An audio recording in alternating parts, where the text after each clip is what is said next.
When he was born, he was ever so ugly. He was a very happy child, you know, just smiling.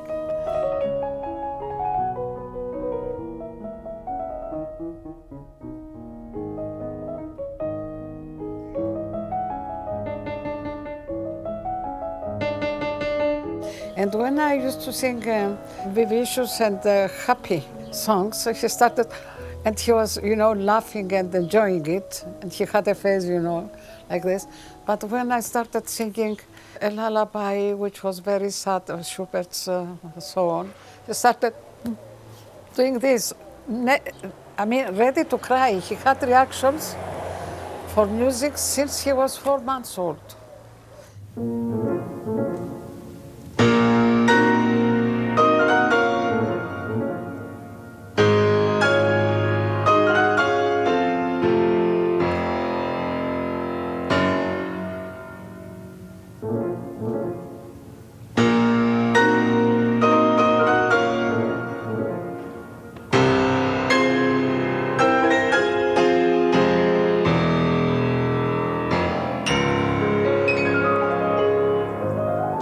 Energy, genius, and star.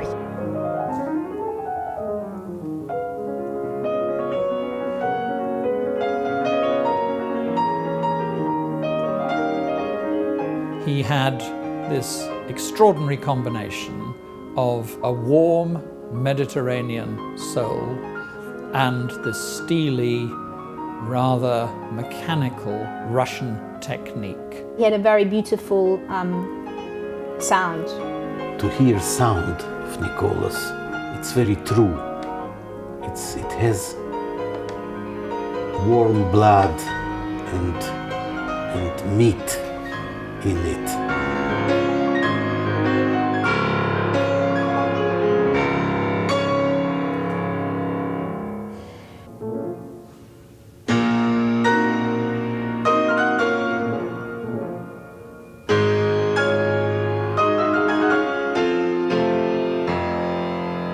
He never played 2 bars of a piece in the same way.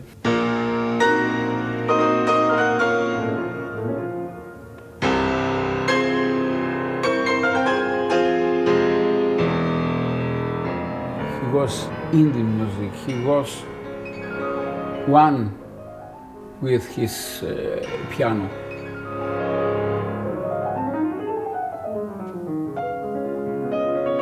And when he was playing piano, you can see him that he was. He was living then. He was free. He was not on earth.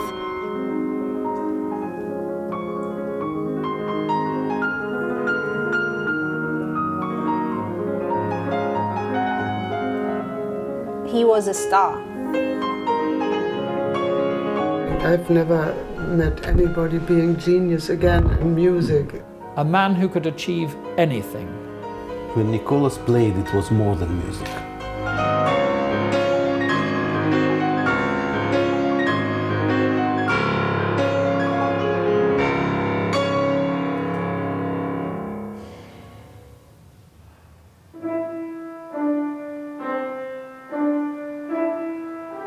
he used to go to his aunt.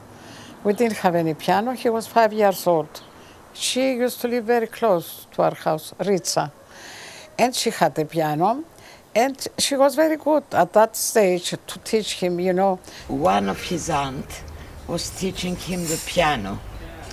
And at that time, Solon Michailidis came, our great professor, who was a professor of his mother also.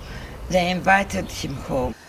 He made him a test without seeing what he was playing. He could tell the score, maybe a bar with notes. Nicolas had not seen them. He could say it's a do, re, mi, or let's say. Then the other test, he with his ear, he checked him, you know, with his ear. When he heard him, he said that this child is very gifted from God. He suggested that he started lessons with George Arvanitakis, who was at the musical academy. Yes, the Greek Academy of Music. And he was the youngest student that Arvanitakis had to take, him only.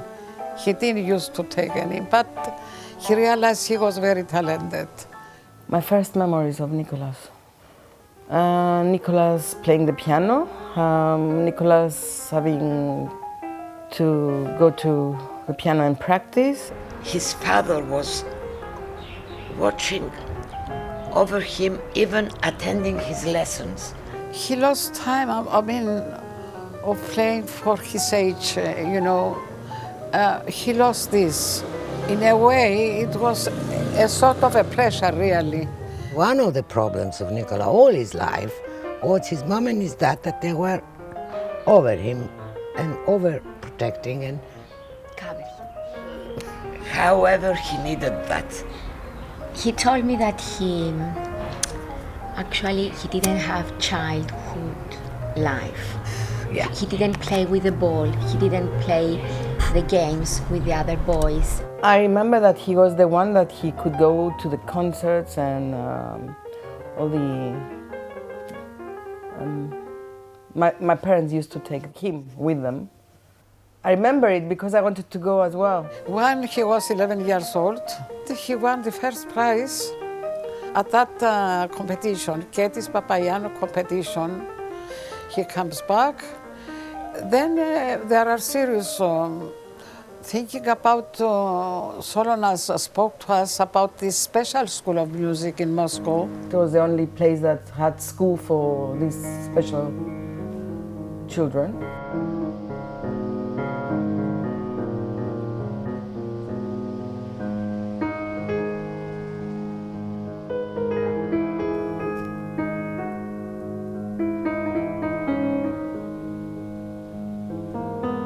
И вот как раз здесь вот эта фотография, он приехал, но это нужно, очевидно, вот как и было в газете. Здесь было написано, что по просьбе Макариуса именно и по просьбе АКЕЛ, Коммунистической партии Кипра, он был прислан сюда, зачислен в ЦМШ.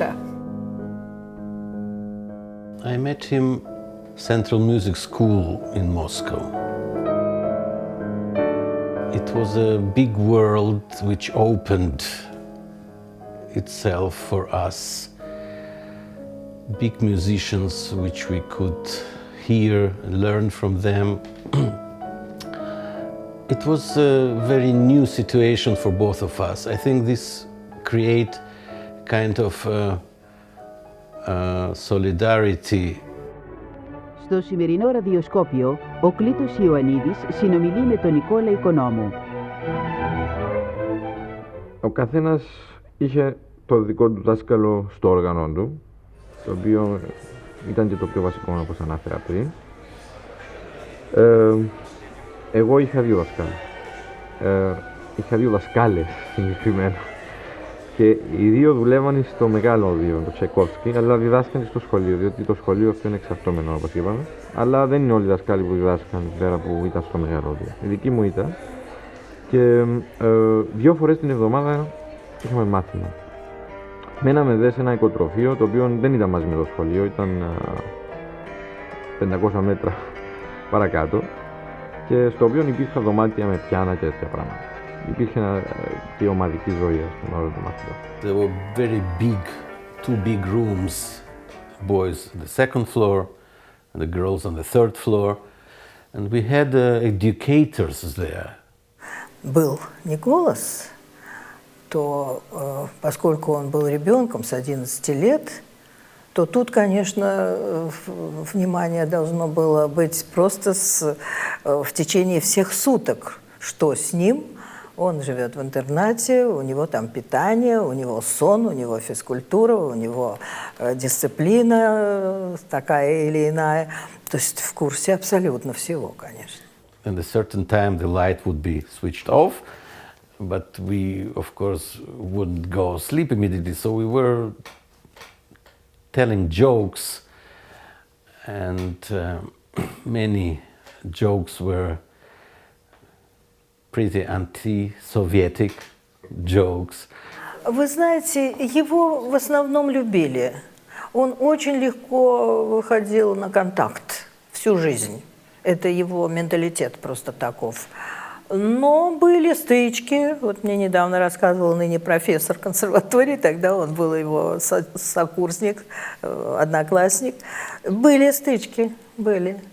He had a very hard time there because he was the youngest and he wouldn't. He was coming from a West country, you know, so he was a capitalist. Once he told them to his friends that the Mercedes is a much better car than Volga, and they beat him for that.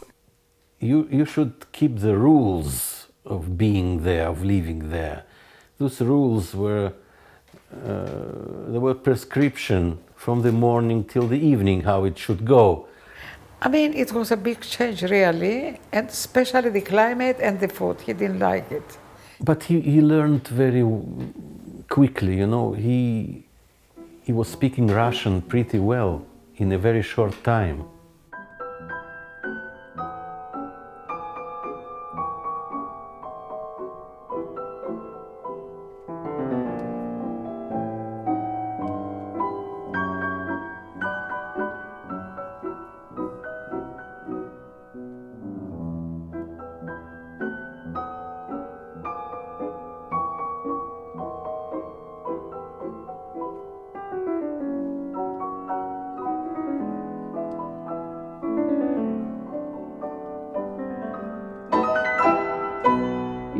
Η μορφή του σχολείου είχε ενδιαφέρον, διότι εφόσον μέναμε μαζί και ήταν όλη μουσική, υπήρχε μια ομαδική ζωή, αλλά η οποία δεν ήταν χωρίς προβλήματα φυσικά, γιατί όταν υπάρχουν τόσοι που κάνουν το ίδιο πράγμα, πάντα υπάρχει, ας πούμε, και ένας συναγωνισμός, ο οποίος δεν εκφραζόταν τόσο φανερά φυσικά, διότι υπήρχε, όπως λέω, και η ομαδικότητα, αλλά υπήρχαν διάφορες καταστάσεις, διότι οι άνθρωποι που ερχόντουσαν ήταν διαφόρων προελεύσεων. Δηλαδή, ο ένας ερχόταν από χωριό, ο άλλος από πόλη, ο άλλος από άλλη δημοκρατία της Σοβιετικής Ένωσης κτλ.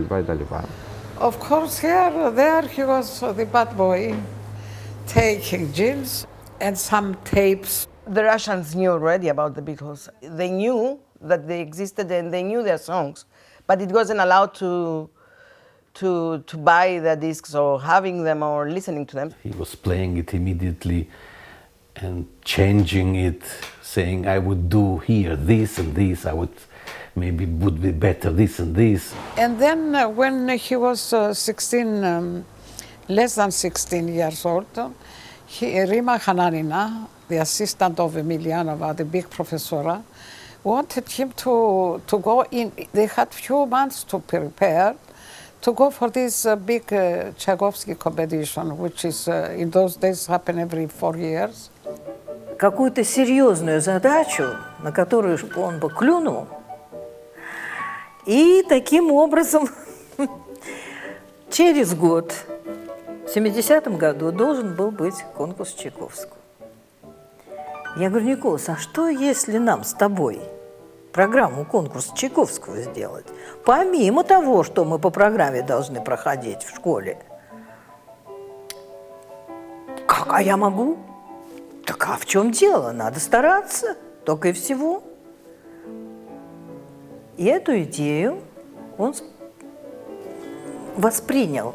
They decided very late that he would participate. So they started practicing only a few months before the competition, but they worked very intensive, and he managed.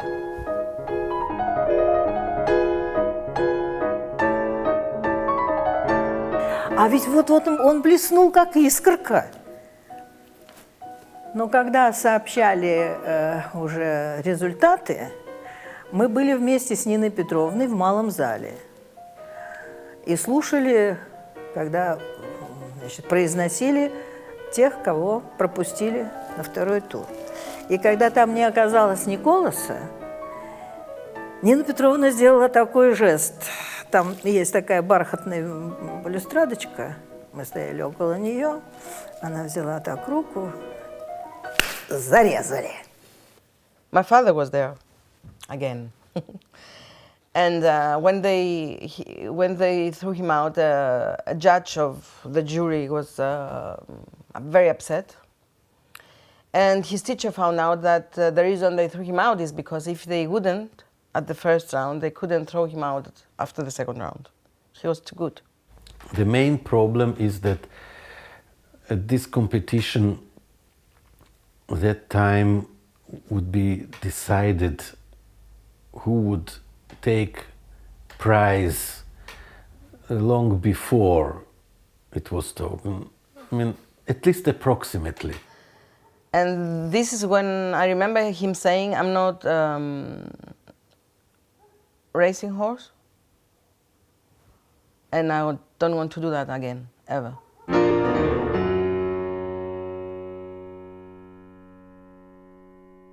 And then after the Tchaikovsky competition, because he was so good, they accepted him instead of all the others were 18 years old, he was 16. He was accepted in the conservatory. The good thing about being in Tchaikovsky, Nicolas was not listening himself and only playing the piano. He could go to the classes where they play the violin, where they play the trombone, where they put, I mean, the strings instruments, the percussions, everything. That's why he was so completed and he knew everything about music. It was the best school in the world, you know. It was after Stalin's death, it was during the Khrushchev. It was a little bit liberated, the whole thing, but still he felt oppressed. He was a very critical person. As a matter of fact, he left Russia because he couldn't stand it anymore, this Stalinistic time there, you know. He always used to write, I'm going crazy here, you know. He was such an independent mind, such an independent bird. If you told him to stay in a cage, that was death for him. And the school needed patience and discipline that Nicolas never had. No patience, no discipline. He came to the point that he said, okay, I'm leaving. But I remember him, the argument to my father, it was always, I can do it on my own. I know. I don't need them anymore, so I'm leaving. Вы знаете, жизнь ведь идет, закручивает. И когда, конечно, от него не было никаких вестей долго, было очень больно, очень.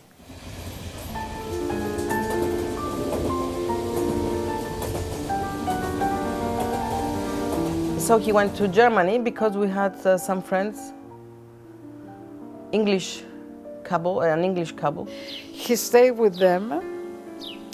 They were interested about culture and music. That's how through them he met Mike Reynolds. In those days, Mike Reynolds was the cultural attaché.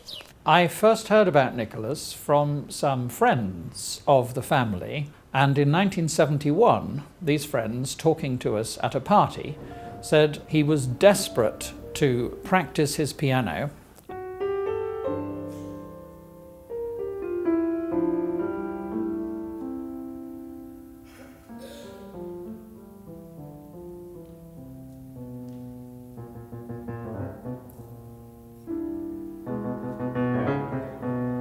He was cheerful, immensely likable straight away, very vivid sense of fun. We had small children at that stage. They called him our resident hippie. And we just got to know Nicolas as a person who brought fun, humour, but a lot of passionate music making into the household.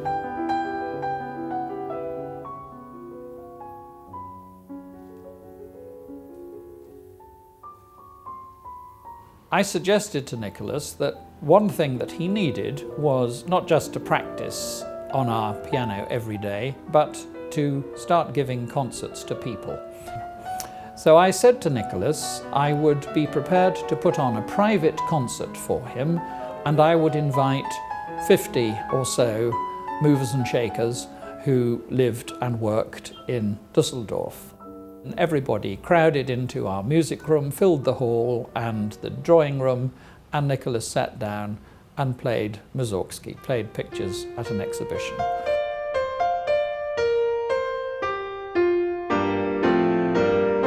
At the end of that recital, I think there were 50 true lifelong fans of Nicolas as a potentially great musician. He gave an absolutely stunning performance of the piece, and he judged it to perfection. This emboldened me sufficiently to start ringing up some commercial promoters. Quite quickly, a Cologne concert agency said they would be prepared to give Nicolas an evening recital. And we had a full house for his first proper recital in Germany. And that concert was a colossal critical and public success.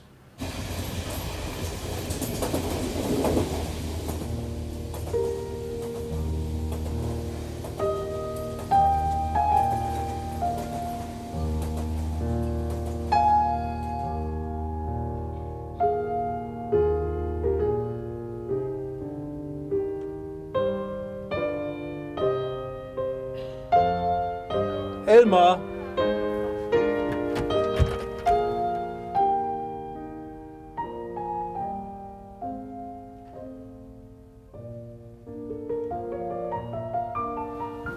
Hallo?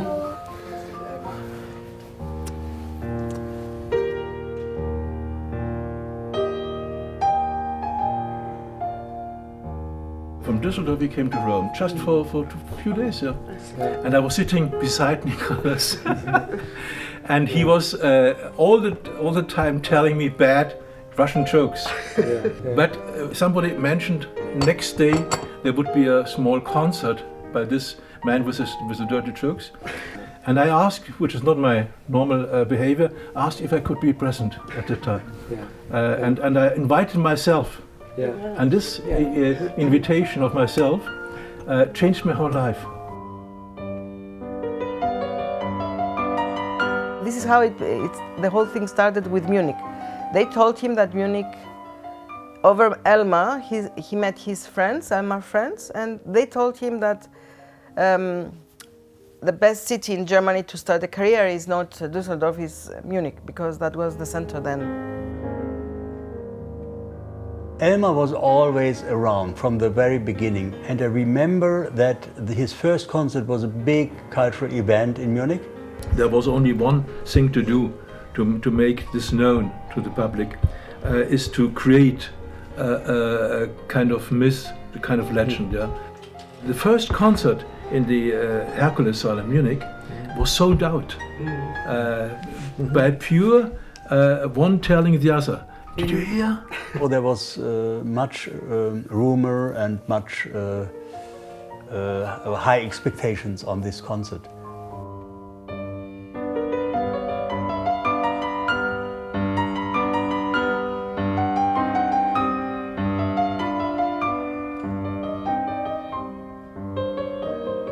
people loved what he played, and he was sympathetic, and people were fascinated by him.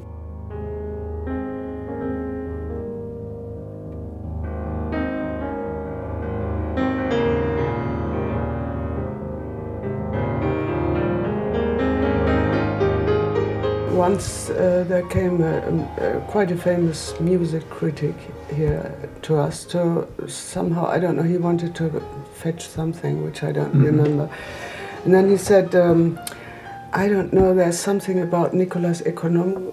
There must be a kind of connection, and I don't know who this is and who is working so much for him, but he's much more known than anybody else. Yes.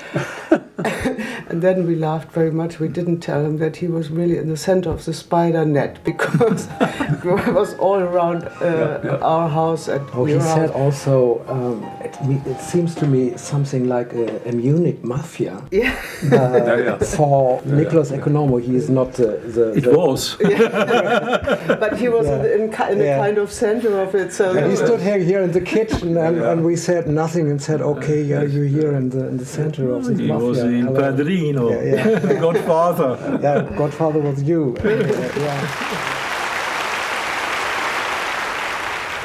Ton ab. Nicolas Economou 3, die erste.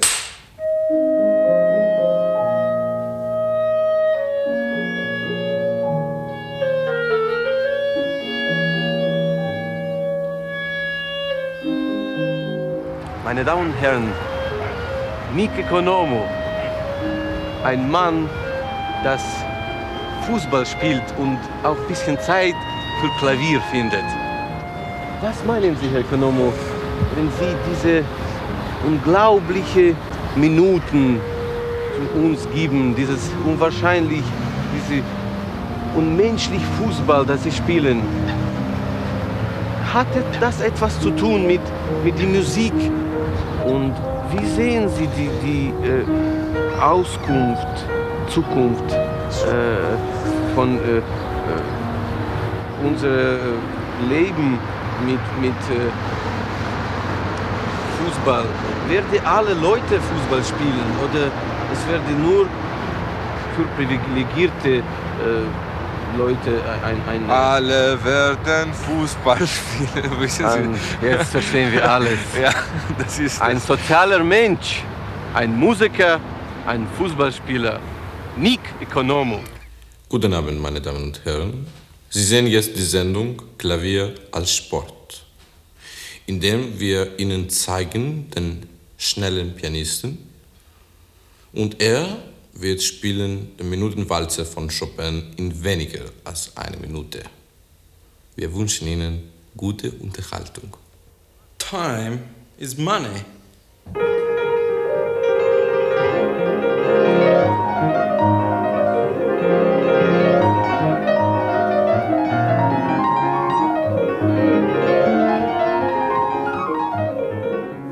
When he announced to me that he got married, I said, bravo, well done, Nicolas. I'm very pleased. Congratulations, because he had somebody to be with him. My father was shocked again. But my mother was really happy about it.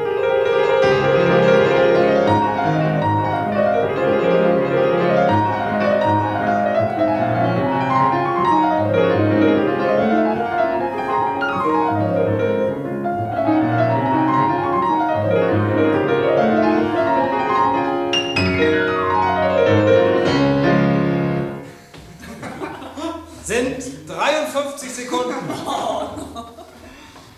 Nicolas was very independent. He wouldn't like to live on the expense of my parents or anything, so he knew that he had to make a living. And so he met Ralph Siegel. He was, he's very known in Germany, producer. And he offered him a job writing songs for him. So I remember he was earning 1,000 marks per month for writing songs. Nicolas, on an interview, he said he had written, the lyrics and the song, about 600 songs. and he was paying each month, and that's how they could go through the early years when he got married. After he had gone in 1972 in Munich, and he had already in 1976 he had already Semeli, his daughter. This is them when they got married, and my mother was pregnant with me. It looks kind of like a shot from a love story with this kind of Kodak feel to it. Different dad, but a good dad. He was playing a lot of music for Semeli. He was singing with her. He was talking to her. You know, he was because he was at home. As an artist, you don't go to work. Yeah, in general, he was a good dad. You know, we loved each other a lot. Kind of, in a way, we were kind of like in love with each other, I think. He loved his daughter. I can say it, I saw it many, many years.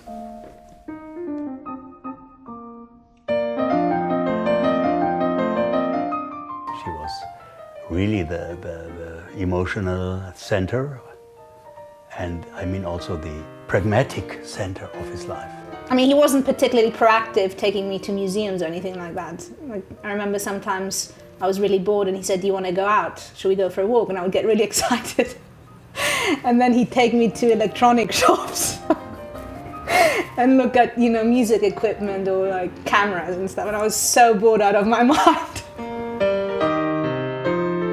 The sound of music was in the house throughout, you know, the night, really. He lived a fairly bohemian lifestyle. If it was fun to play the piano until 3 o'clock in the morning and to finish up by doing jazz improvisations, then Nicolas would do it. And then there were times where we'd improvise together, and the thing about my dad is that he liked to play. He was a very playful kind of character. He would also play this game where he would play different composers and I would have to guess who they are, just to train my ear.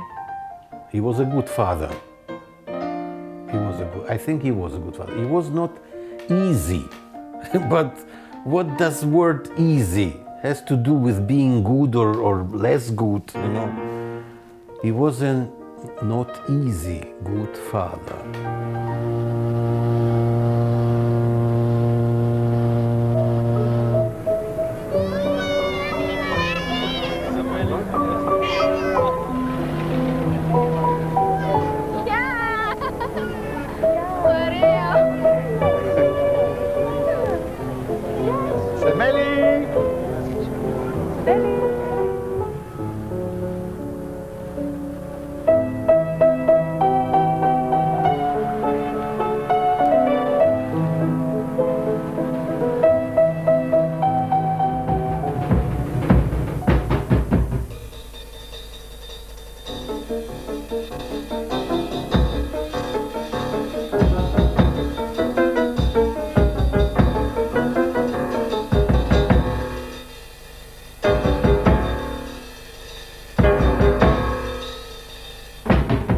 Nicolas, when he managed to come to Cyprus through a ship, he said, "I met Elmar's son.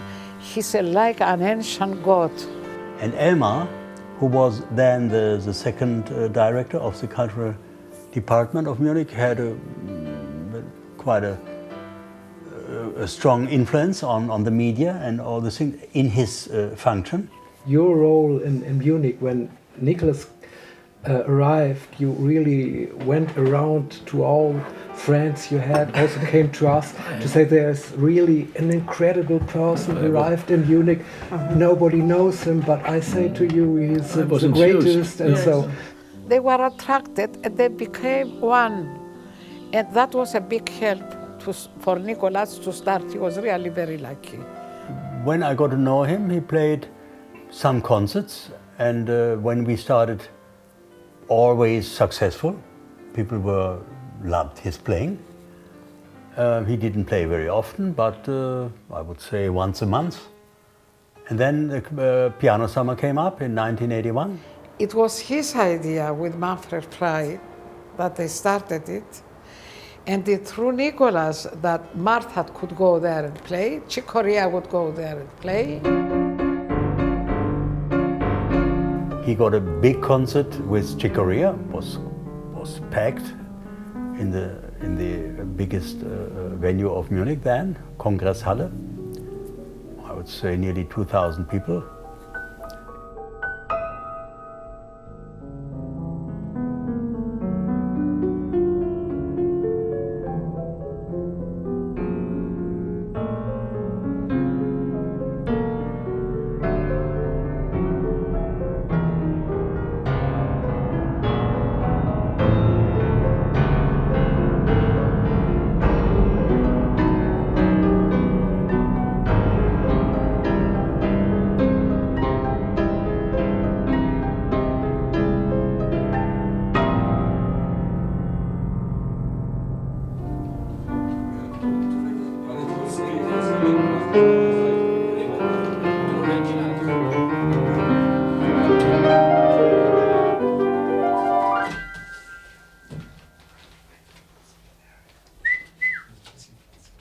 I remember Martha was playing in Hercules.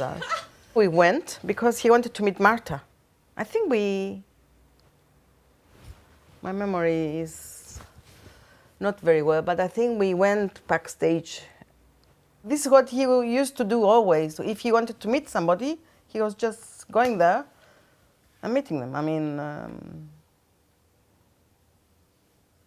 and of course, because of his personality, everybody was impressed. And so they met, and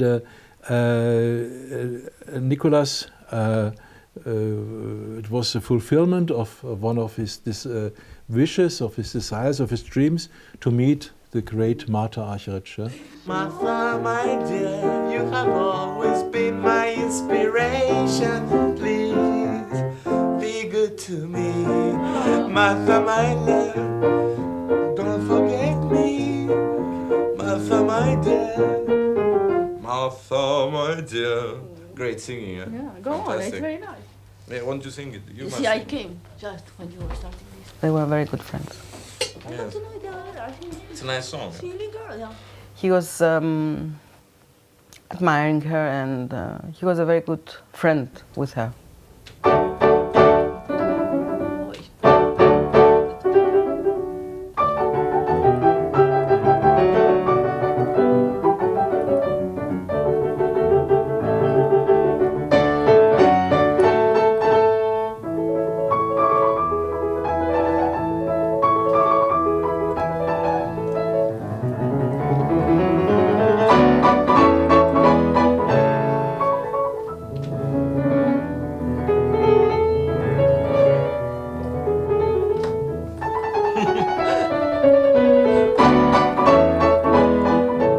Then the good times came, yeah, 81, 82, 83.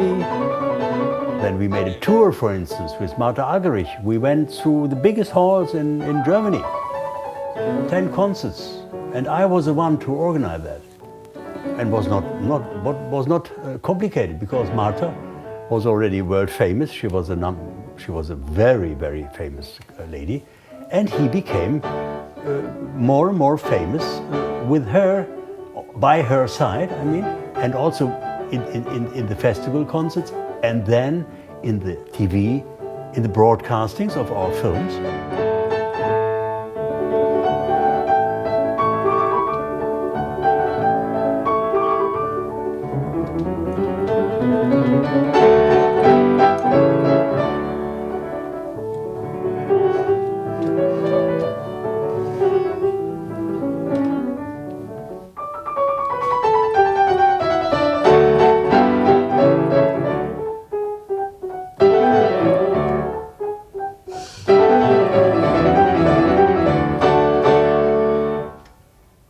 One of his superb recordings with Martha Argerich is of the Nutcracker Suite for 4 hands on the piano. And Nicolas once told me that he had not lost a single note from Tchaikovsky's full orchestral score. Every note is in his 2-piano arrangement of the Nutcracker. They were playing together, but they were as they were at the same time very good friends. And if you see these photos of Martha and him, you see that there was a really strong relation. And she loved him very much, and he her. So it was a very strange thing. He didn't know what it was. I mean, it was materialized in this Nutcrackers suite which you arranged. And there was only a few rehearsals. They did it perfectly. He was very important for her. And once she told me that for her he was one of the most important pianists she ever met. Really? Yeah, really. They needed each other, and in the film, of course, you know, he sang "Martha, my dear." You know, all this Beatles song, you know, my inspiration.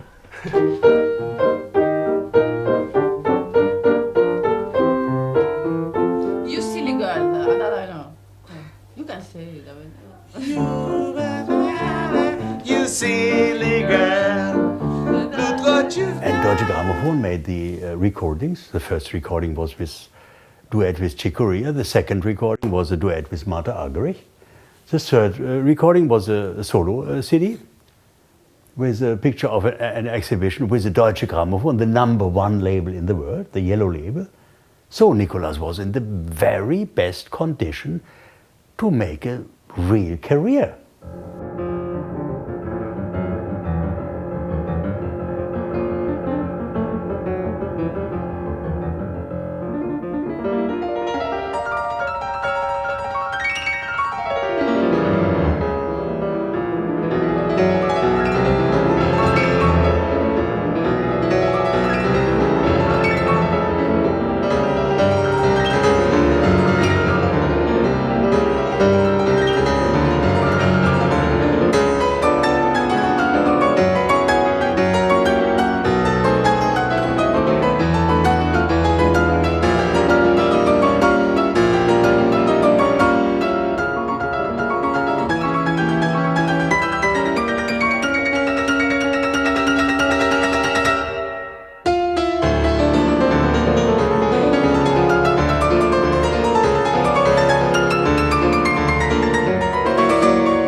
Through the many friends he made in and around Munich, he was introduced to the German film director Margarete von Trotter. We went together in a restaurant, and by chance he sit beside me. He didn't know me, I didn't know him. So we started to speak together, and he told me what he thought or did or were, and I was also telling him my little story. And since then I only did 2 films as a director, so he couldn't know me, and I didn't never hear of him. And when he said he's also a composer, I like out of nothing. I never heard a note of him, but I said, you will do the next music for my next film.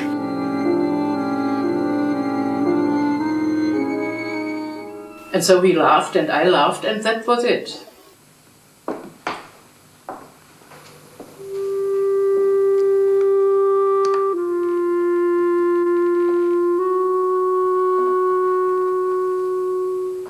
He met Margarete von Trotta. I played also, he especially wrote music with solo for clarinet, so I played it, we recorded it.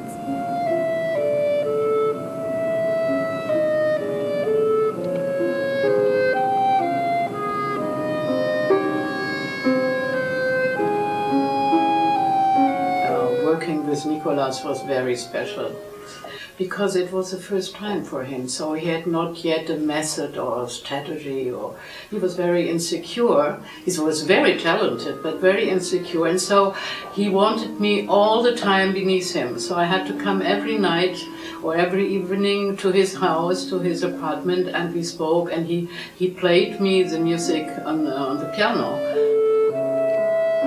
He had this need of help and of security all the time. But it was marvelous because then I already was in his apartment and there were coming always other friends of Moscow or other composers or other instrumentalists, and it ended always in a big concert, in a big wine party, and it was always fun.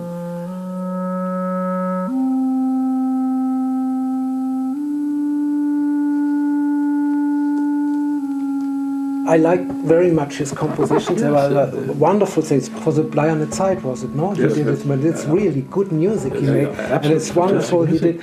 There's so terrible film music normally, also in these times, but this was very great.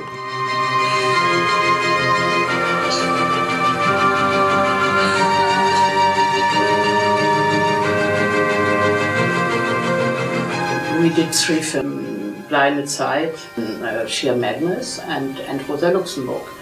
And for Rosa Luxemburg he did a really big, with big orchestra, a real work, full work.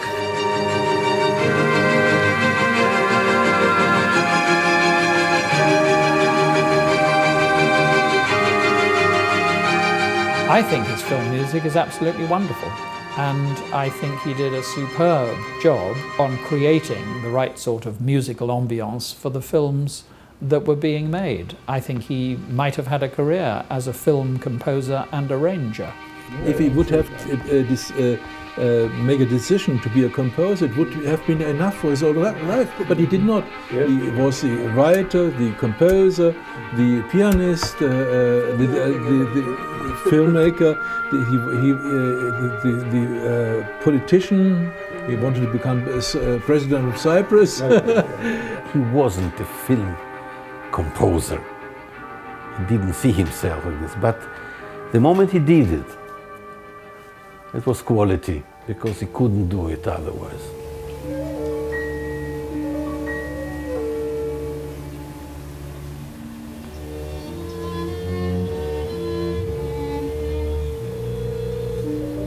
Ich würde dir sagen, das Komponieren für mich ist sehr wichtig, aber ich komponiere aber wenig. Ich versuche so Musik zu machen, dass die Musiker die Möglichkeit gibt, sich zu ausdrücken. Auszudrücken, ja. Und ich bin ehrlich, wenn ich die Musik, dass ich höre, meinen Kopf wiedergebe. Das ist alles, was ich tun kann. Ne? Und man kann nicht sich entscheiden, jetzt eine große Musik machen oder sowas. Ne? Wenn man so denkt, dann schafft man nichts. Composition was very important for him because it was the soul of his interpreting it. But he would never say, "I'm a composer." No, I never. He addressed him as a musician, but not as a composer as such. The Tower? No, he made enough compositions. Yes. The Tower was an idea that Nicolas had. It has a strong narrative story. There is a couple meet, a couple spend happy times together, a couple has a child, a couple drift apart. And willy-nilly, I got drawn in as his collaborator on this project.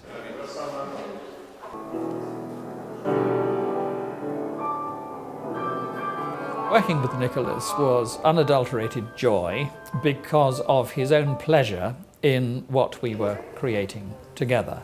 It started in 1972 in our Düsseldorf days, and we were still writing or tweaking some of the songs in 1992.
We first of all moved back to England. Nicolas was a regular visitor to see us. He would come and stay. We would talk about music, make a bit of music, work on the tower for a bit, maybe for a week at a time, and then he would return to Germany.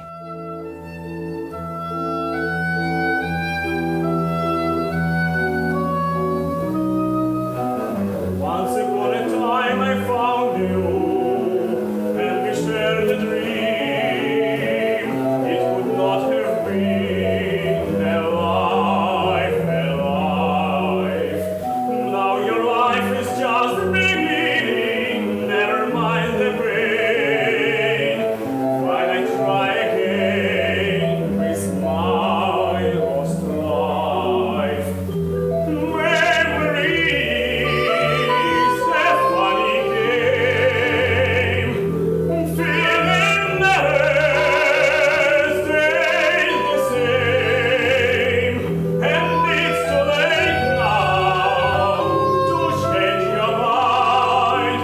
You have gone your way, and I'm going mine.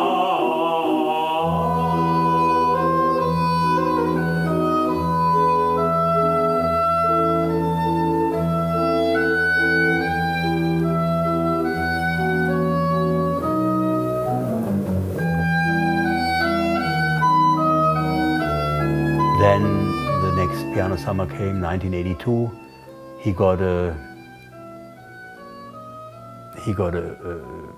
was in 3 concerts or 4 concerts included in the biggest rooms in Munich. Every concert was packed. Big critics, Festival of the Giants, Nicolas included, Gulda, Agerich, Korea, McCoy Tyner, Nicolas Economou, so big headlines. He was well paid by us. He played on the best pianos and he got big critics. So it was a really challenging start.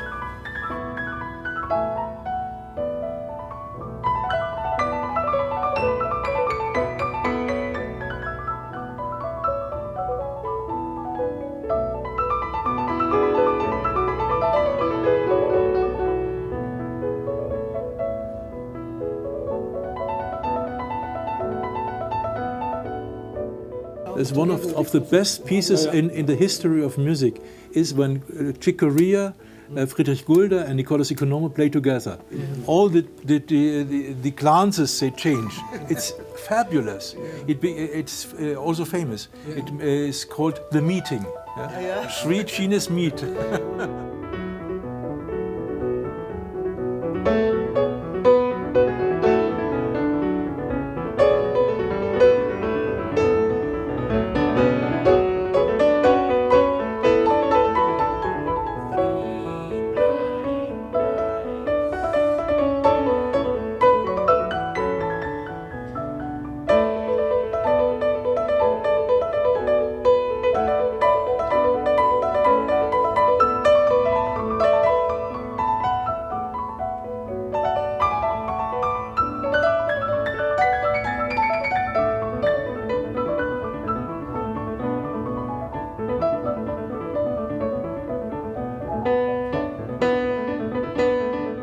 So he's a really a good piano player, a great musician, and maybe a genius.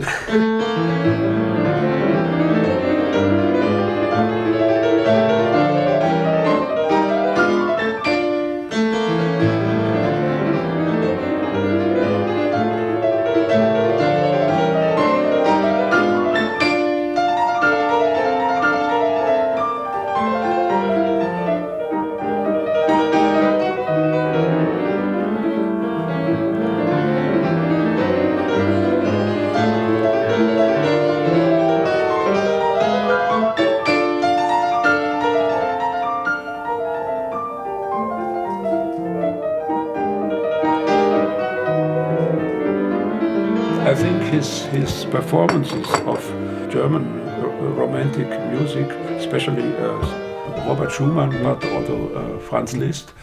In the private rooms, these were great events. Not only for me, I think. Like in these moments, you were. Well, it were divine moments. The best I have ever experienced in music, really. But only in this private circles. These performances were magic. Listening to Nicolas Chrysleriana, I can listen this work with any other pianist, personally.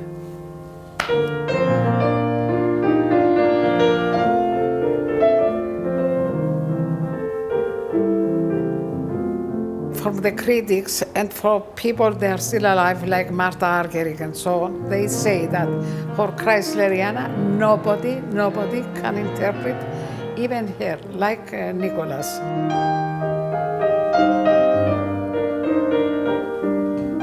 Every note sits there, where it should sit and how it should sit.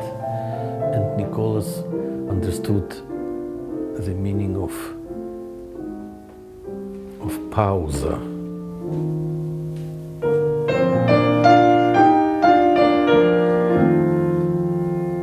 Chrysleriana ist mein Lieblingsstück. Ich finde, da ist der ganze Schumann ist drin. Die Fantasie, es gibt Probleme, also mit Form und so. Ne? Aber du hast das immer, wann hast du das angefangen? Chrysleriana? Ja. Mit 19. Ja. Vor 10 Jahren. Und immer findest du neue Sachen dann, ne? Immer. Ja, ich weiß, es gibt unglaublich viele Schichten und so. Immer. Ja. Aber es war so eine Identifikationssache für mich. Weil ich war in Deutschland und ich bin von einer anderen Welt gekommen und dann dieses Stück war für mich gut, weil das war eine Unterstützung für mich, weißt du, eine Bestätigung, weil das ist so ein großes Stück von Kunst und man beschäftigt sich damit und dann man hat diese Kraft irgendwie, weißt du, was ich meine?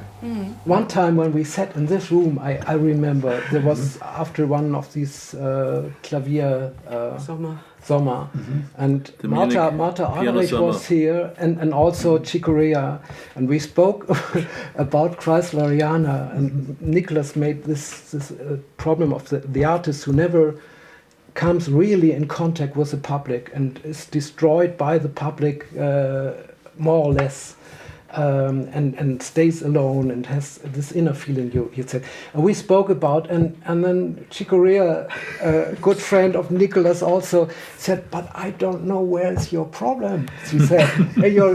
I make, and the whole public will do the same thing and we are stay in contact.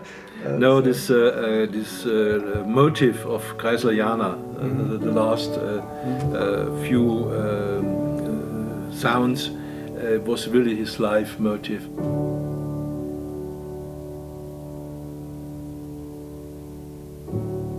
I would like to talk about Maritza a little bit because his wife, yeah. Yes, his wife, because when they came here together first, I think she was such a sweet person and she really devoted her life to him. The problems came up when she lost twins. They were having twins, but Maritza lost the baby, so I think that was the moment that Nicolas, the relationship, I don't know what happened or how it happened, but things changed. And this was also, there were some signs who started to, perhaps also this fact had done something difficult in their relationship. But I think it's more than that. All these ladies. Maya Hoffmann. Yeah, of course. Yeah. He was a fascinating person. He was very much in love, and that was the reason the marriage was over. Well, when I met Maya, I liked her immediately. I mean, don't forget, my father had affairs, you know, it's not like all of a sudden there's this new woman, you know. He was a fascinating person, but the bad thing was that he followed her. He went away from Nick.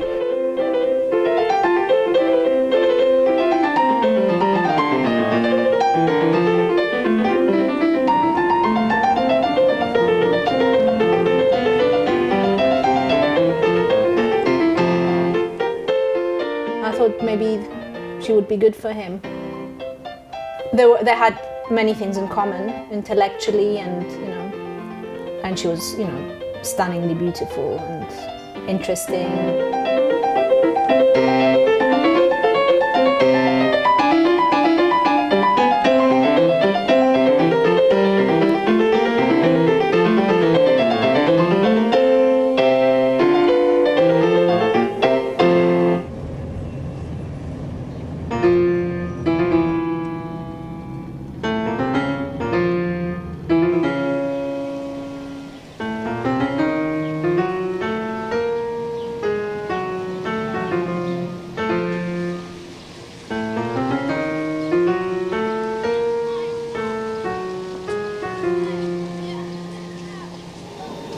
Hier spricht Professor Economou, nochmal, Spezialist auf die sowjetische Geschichte.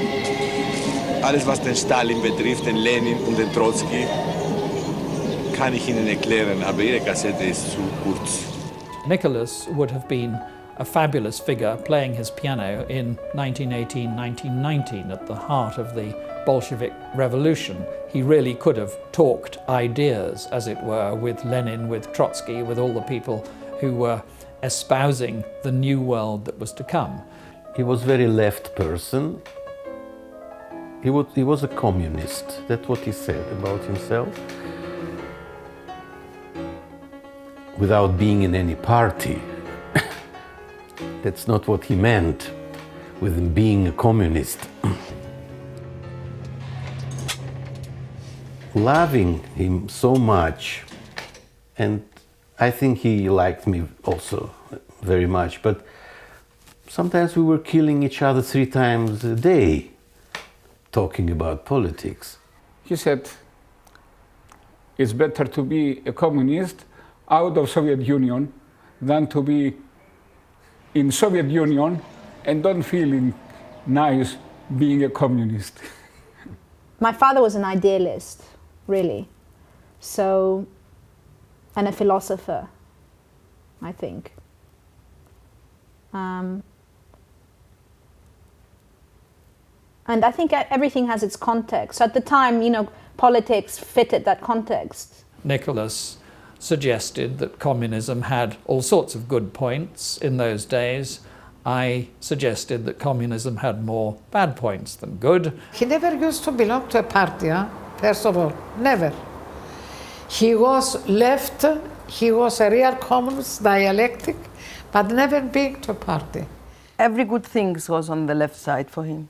Art, people, work, creation, fun, all the good things were on the left side. He was an angry young man, ready to fight for openness of the society, for social ideas, for modern arts which would support these processes.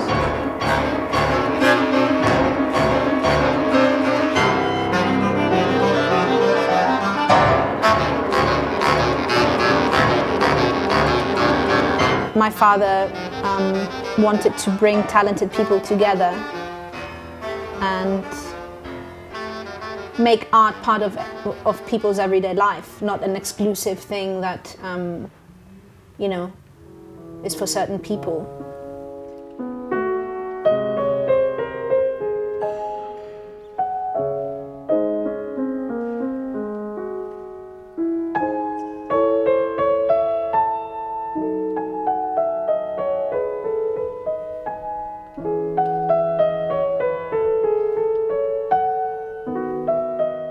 All he cares, he never talks about himself, is that he likes that culture, especially talking about music, would come to the everyday man, people, I mean, working people.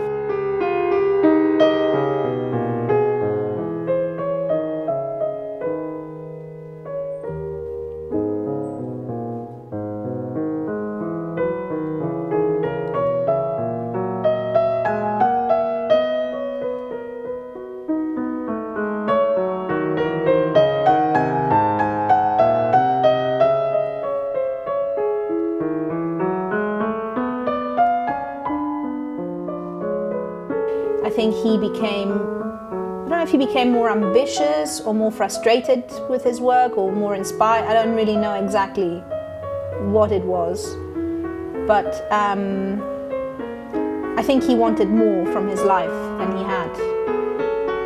The general kind of gist of it was that, that he wasn't where he wanted to be in his career.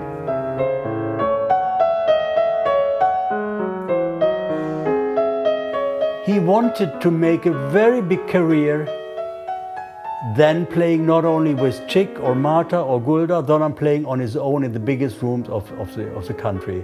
And this was not so easy, even with these successes, even with good critics, very good critics, even with some very good concerts in Munich and other places.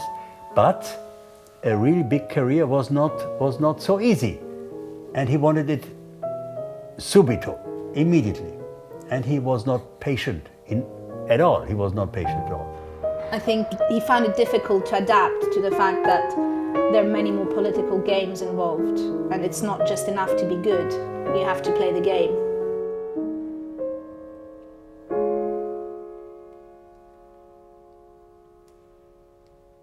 For Nicolas, it was very important to have somebody on his side. And that was maybe the reason that he wasn't happy, because he couldn't have Maya. Why not? Because the relation was very difficult. The relationship was very difficult. He hoped to come up with her help and with her love, and she helped him with money, and she was very generous. But it needed some time, and they had such struggles, such strong, heavy discussions, more than discussions. I have not the right word for that. Really, battles. He didn't get the record deals that he wanted. That was his biggest, disappointment, I think.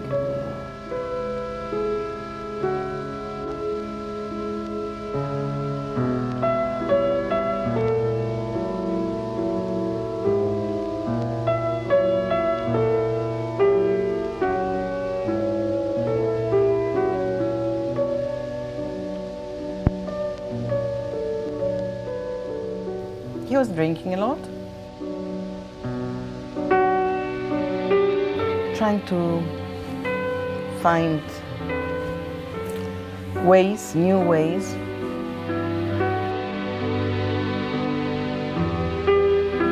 He perhaps became a little bit introspective. He drank more than he should have drunk. I think that happens to lots of people.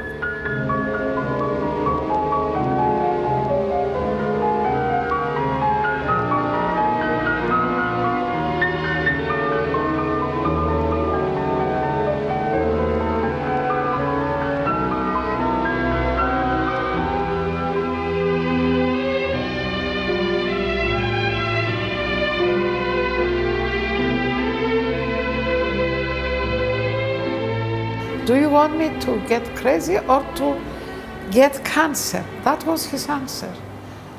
That's why he was drinking, to get out of the reality maybe, I don't know. But he would remember he was not really drunk. I think he was unhappy, so therefore he would kind of blame people or provoke them. I tried to go on what I did for him, and I arranged concerts, but they were terrible concerts. He was very tired because everybody was expecting from him. I mean, for somebody not knowing him, it was very good. But for us, who could compare with all his full personality, it was very bad. I think one problem was that he never practiced and he didn't look for new pieces to open his horizon, Yeah. or horizon. It was not longer possible to plan projects together. We started from time to time to discuss about new projects, concerts, compositions, whatever, but everything failed. I think sometimes he had, especially in the last years of his life, and also before, he had no real clear relation or artistic relation to the dark side of his life or of life. No, he didn't want to think about the power of death, and so it was something like a demon. He couldn't speak with it.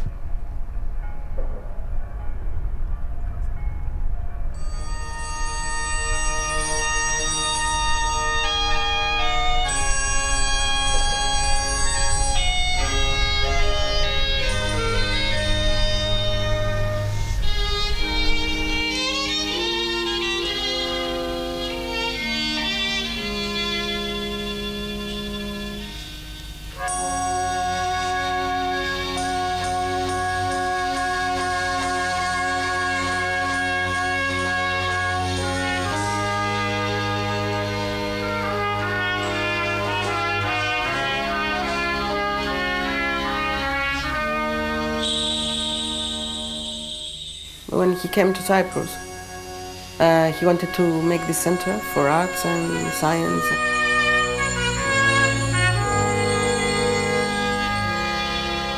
The day before his death, he went in Nicosia. He went to see a house where he wanted to found a European cultural center. Really? To help the Cyprus problem. Yeah. We used to talk, and he would say, he was in bed, and I was sitting next to him, and we were talking, and he was telling me that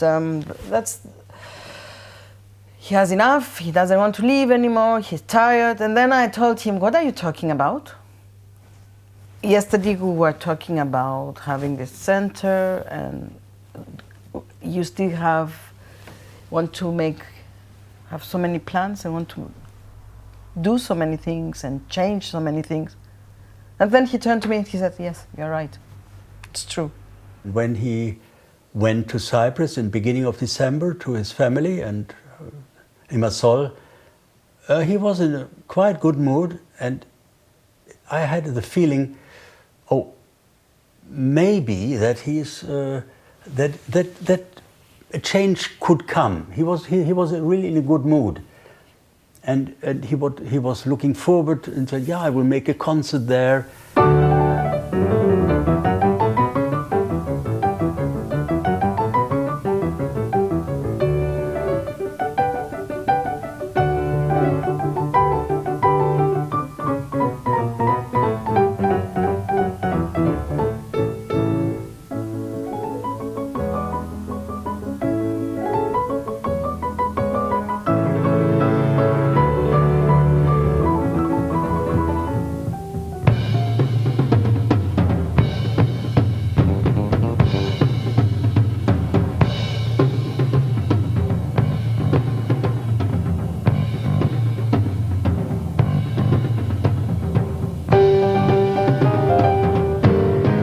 He was playing what he loved. People liked it. I had the feeling, oh, something goes up. This seems to be a turn. This was really my thinking.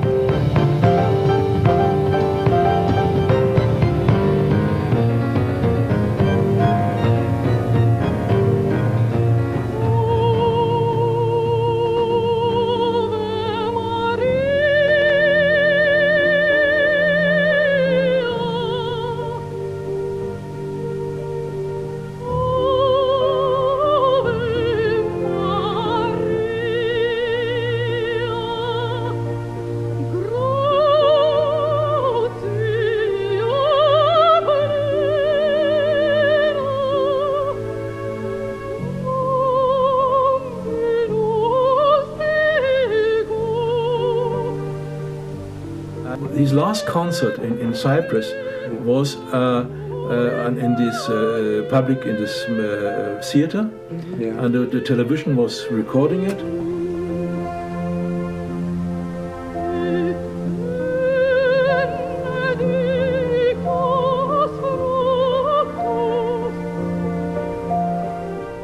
He was performing last things. He knew that he was dying. I don't say that he committed suicide. No, it was an accident.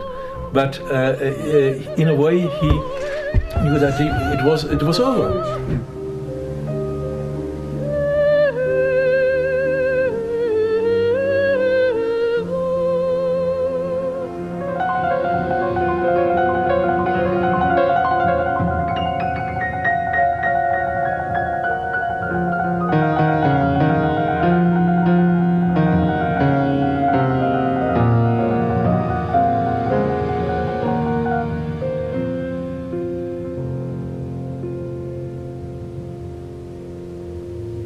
Το γκρίζο είναι χρώμα που κανενός δεν αρέσει.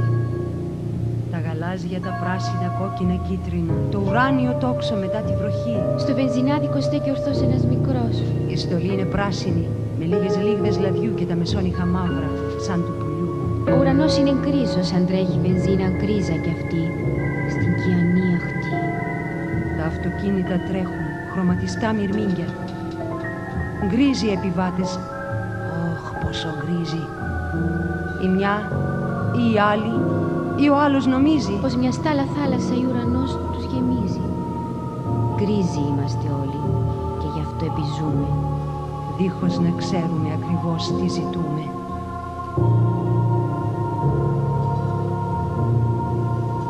Αν όμως τα χρώματα όλης της φύσης έχουμε κι έρθεις κι εσύ αέρα, πατέρα, νοτιά, βοριά να φυσήσεις θα σκορπιστούμε, θα χαθούμε και πάλι θα συναρμολογηθούμε. Τον γκρίζο θα μένει, θα επιμένει, πάντα θα νικά. Επειδή πεινά.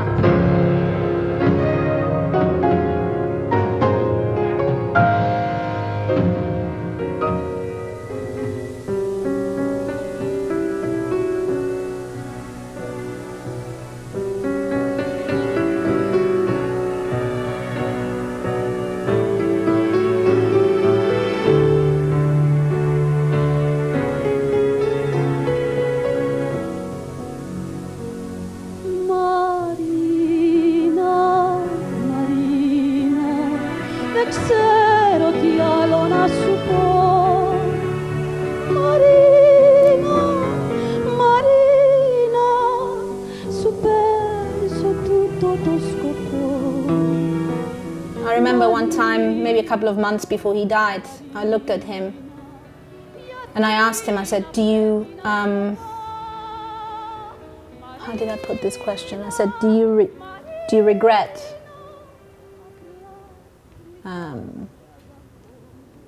do you have regret in your life? And do you think that life is hopeless? And he said, yeah.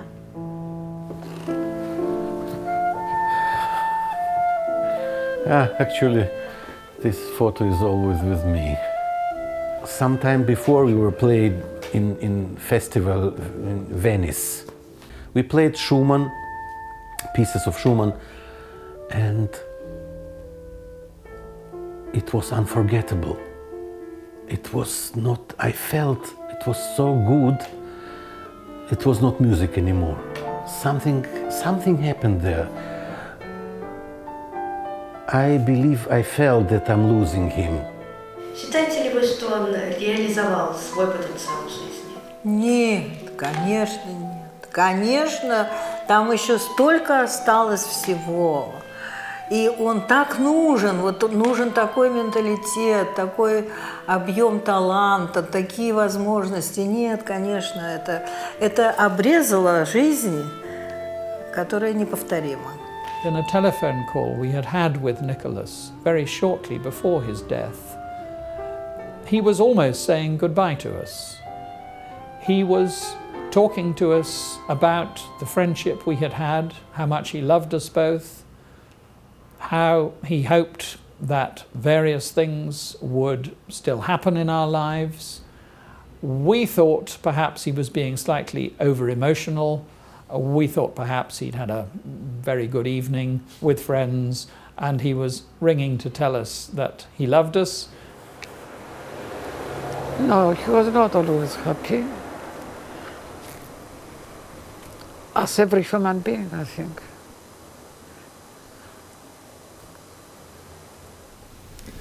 This was the end. Marina, Marina, γιατί να πρέπει να σωθώ. Marina, Marina, απλά υλικά σε αγαπώ.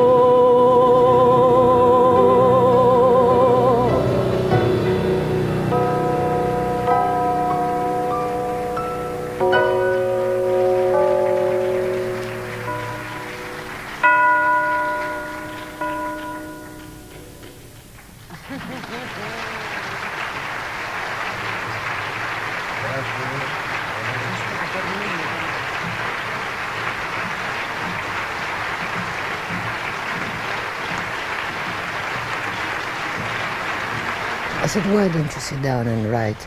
And you go all day. He was coming from Limassol, running around to different cafes, to different people, to lunch here, dinner there, and out and girls. And why don't you sit down and write?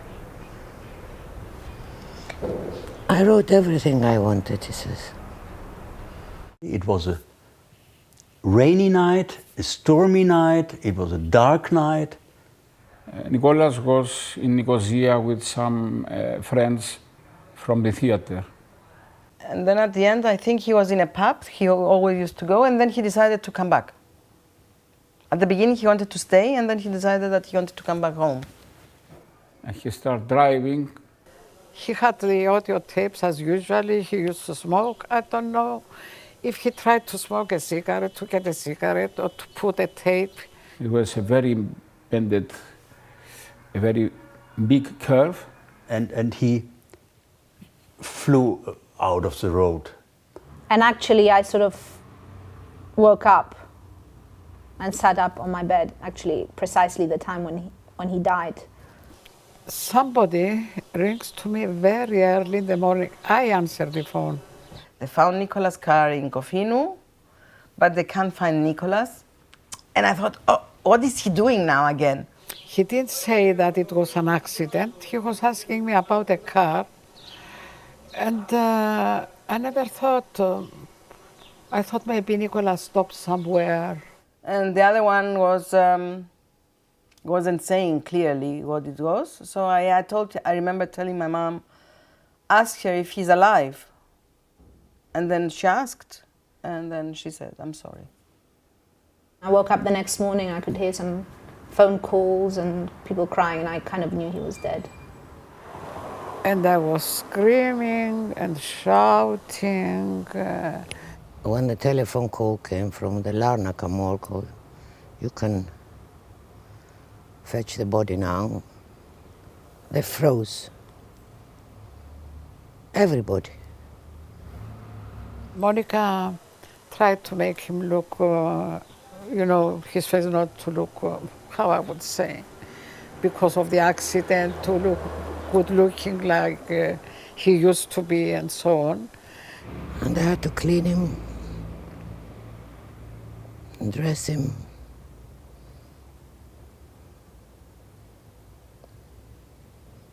But she was there. I was talking to him. Now you don't feel any pain, darling. Don't worry, we are all here.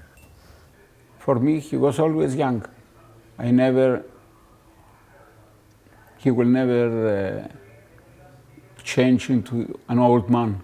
His image is always of a young man with plenty of hair, rich hair, curly, playing the piano.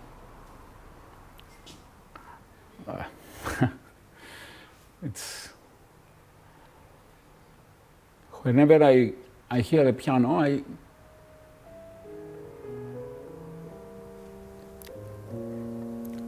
I think he is playing the piano.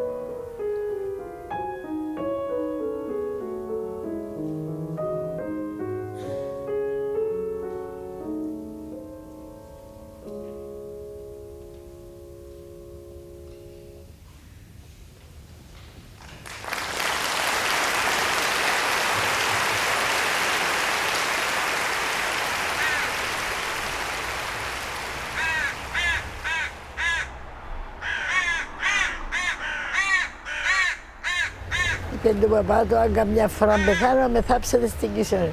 Δηλαδή του, να σε θάψουμε εμείς, ο ξέρω μας θάψεις, δηλαδή του. Και ύστερα που έτυχε το ατύχημα, έκαμε την επιθυμία του. Και ύστερα ο Γιώργος, δηλαδή να με θάψετε και εμένα στην Κίσονη.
Thank you.